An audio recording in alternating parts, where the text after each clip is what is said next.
శ్రీ విష్ణు సహస్రనామ స్తోత్రం 50వ శ్లోకం. స్వాపనః స్వవసో వ్యాపీ నైకాత్మా నైక కర్మ కృత్ వత్సరో వత్సలో వత్సి రత్నగర్భోదనేశ్వరః.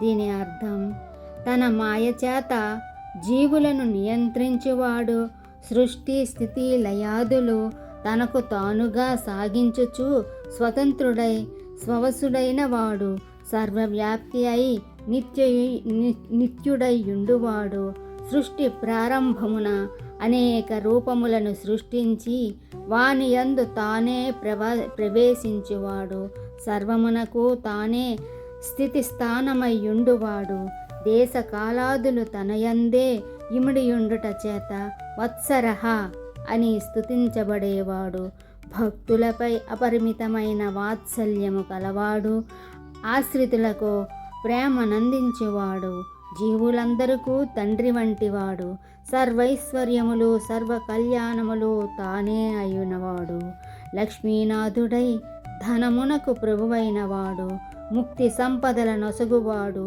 భగవానుడు శ్రీ మహావిష్ణువు. 51వ శ్లోకం.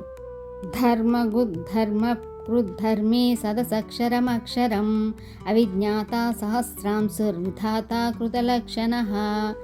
దీని అర్థం, భక్తులలో ధార్మిక జీవనము కలిగించువాడు, ధర్మమునకు రక్షించువాడు, ఆచరించువాడు, ధర్మాధర్మములను అతీతుడైనను లోక కళ్యాణార్థం ఆచరించి చూపువాడు, 3 కాలములలో నిత్యుడై పరిణామరహితుడైనవాడు, పరిణామయుతమైన జగద్రూపమున గోచరించువాడు, క్షరమగు ప్రపంచమున అవినాశి అయి వ్యయమగు రూపములుగా తెలియబడువాడు,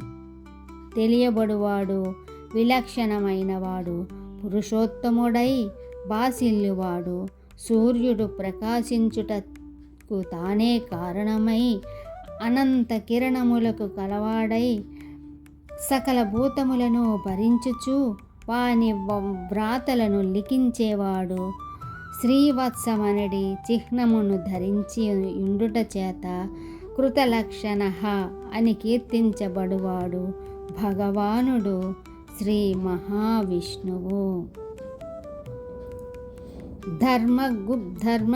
ధర్మే సదసక్షరమక్షరం అవిజ్ఞాత సహస్రాంశుర్విధాత కృతలక్షణః.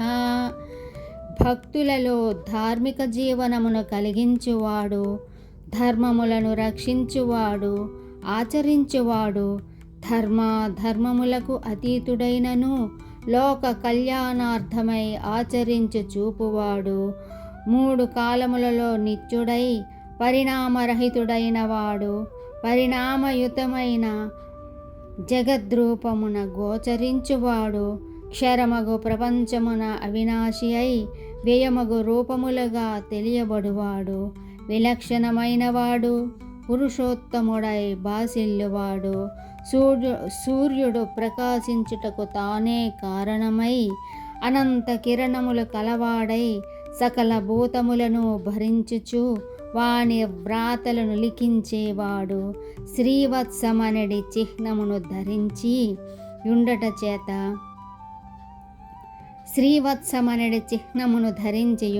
చేత కృతలక్షణః అని కీర్తించబడువాడు భగవానుడు శ్రీ మహావిష్ణువు.